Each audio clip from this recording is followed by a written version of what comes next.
আসসালামু আলাইকুম। আমি মোহাম্মদ নয়ন, শিক্ষার্থী, রাজশাহী বিশ্ববিদ্যালয়। আজকে আমি তোমাদের সাথে বাংলা ব্যাকরণের একটি টপিক কারক নিয়ে আলোচনা করব। আসলে কারক কি? কারক হচ্ছে নামপদের সাথে ক্রিয়াপদের যে সম্পর্ক, নামপদের সাথে ক্রিয়াপদের যে সম্পর্ক তাকে কারক বলে। তো আসলে যেগুলো অ্যাডমিশন পরীক্ষা হয় সেগুলোতে কখনো কারক কি, কারক কাকে বলে, কারক কত প্রকার, এই ধরনের কোনো প্রশ্ন হয় না। প্রশ্ন হয় একটি বাক্য দেওয়া থাকবে, সে বাক্য থেকে কারক নির্ণয় করতে দেওয়া হয়। সুতরাং আমরা কারক কিভাবে নির্ণয় করব সেগুলো এখন আলোচনা করব। তো প্রশ্ন এরকম হয় যে কারক ব্যাকরণের কোন অংশে আলোচিত হয়? তাহলে কি কারক ব্যাকরণের রূপতত্ত্ব বা শব্দতত্ত্বে আলোচিত হয়। এখন কারক কত প্রকার? এগুলো কারক হচ্ছে 6 প্রকার। 1 কর্তৃকারক, 2 কর্মকারক, 3 করণকারক, সম্প্রদান, অপাদান এবং অধিকরণ কারক। কিন্তু এই 6 প্রকার কারকের মধ্যে আমরা এখন কর্তৃকারক এবং কর্মকারকের আলোচনা করব। কর্তৃকারককে আমরা কিভাবে চিনব বা কিভাবে আইডেন্টিফাই করব? আমাদের জানতে হবে কারক নির্ণয় করতে হলে একটি বাক্যের ক্রিয়াকে প্রশ্ন করতে হবে। বাক্যের ক্রিয়াকে প্রশ্ন করতে হবে। ক্রিয়াকে প্রশ্ন করতে হবে। তাহলে কি করতে হবে? কারক নির্ণয় করতে হলে সর্বপ্রথম আমাদের বাক্যের ক্রিয়াকে প্রশ্ন করতে হবে। তাহলে আমরা দেখি কর্তৃকারক নির্ণয় করতে হলে আমাদের কি করতে হবে? কর্তৃকারককে বাক্যের ক্রিয়াকে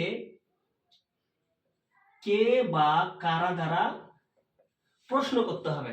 তাহলে কি কর্তৃকারক নির্ণয় করতে হলে আমাদের ক্রিয়াকে কে বা কারা দ্বারা প্রশ্ন করতে হবে। এখন যদি ক্রিয়াকে প্রশ্ন করে উত্তর না পাওয়া যায় তাহলে কিভাবে আমরা কারক নির্ণয় করব?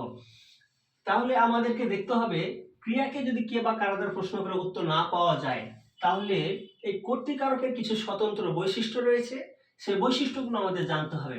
তাহলে কর্তৃকারকের স্বতন্ত্র বৈশিষ্ট্য কি? বাক্যের যেটা কর্তা অর্থাৎ যে ক্রিয়া সম্পাদন করে সেটা হবে কর্তৃকারক। যেমন মশিউর ডাব চুরি করে। মশিউর ডাব চুরি করে। যেমন এখানে ক্রিয়া কি? ক্রিয়া হচ্ছে করে, চুরি করা। এই যে চুরি করাটা হচ্ছে আমাদের ক্রিয়া। তাহলে ক্রিয়াকে যদি আমরা প্রশ্ন করি কে চুরি করে, কে চুরি করে? মশিউর চুরি করে। এই যে এই মশিউরটা হচ্ছে কর্তৃকারক। মশিউরটা কর্তৃকারক। এই বাক্যের কর্তাকে মশিউর। মশিউর কি করেছে? ডাব চুরি করার কাজটা সম্পাদন করেছে। সুতরাং এই মশিউর হচ্ছে কর্তৃকারক। আমি ভাত খাই। কে ভাত খায়? আমি ভাত খাই। এই আমিটা হচ্ছে কর্তৃকারক। এখন দেখা যাক কর্মকারক। কর্মকারককে আমরা কিভাবে প্রশ্ন করব? কি দ্বারা প্রশ্ন করব? কর্মকারককে যদি আমরা ক্রিয়াকে কি বা কাকে, কি বা কাকে দ্বারা প্রশ্ন করি তাহলে সেটা হবে কর্মকারক। সে প্রশ্নের উত্তর যেটা পাবো সেটা হবে কর্মকারক। এখন যদি আমরা এই কি বা কাকে দ্বারা প্রশ্ন করে উত্তর না পাই তাহলে এই কর্মকারকের স্বতন্ত্র বৈশিষ্ট্য কি?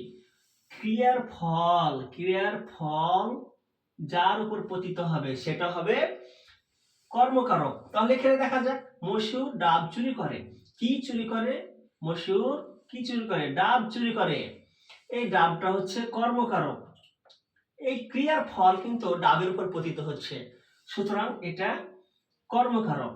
আমি ভাত খাই। আমি কি খাই? ভাত খাই। কি খাই? ভাত খাই। এই যে ভাতটা হচ্ছে আমাদের কর্মকারক। সো বন্ধুরা, আজকে এ পর্যন্তই। যদি ভিডিওটা ভালো লেগে থাকে তাহলে লাইক এবং সাবস্ক্রাইব করে আমাদের ইউর ড্রিম জার্নি চ্যানেলের সাথেই থাকুন।